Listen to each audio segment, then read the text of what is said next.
Estamos aqui numa noite, mais uma noite de sol. A Verônica na piscina. Na cadeira, na cadeira. Quem tá ali? Alejandro! Dá uma olhadinha pra câmera aqui, por favor. Eu não quero saber.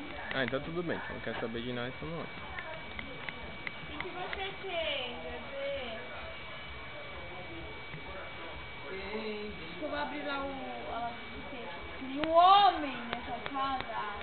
Eu queria abrir, mas a Verônica falou que não precisava. Então... Eu sei abrir. Você é louco, eu não sei.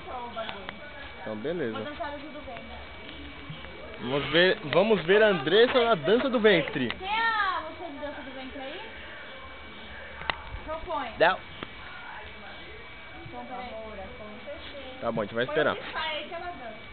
Putz, putz, putz. Vai logo, mano. Tá gravando. Bateria baixa, é uma desgraça, né?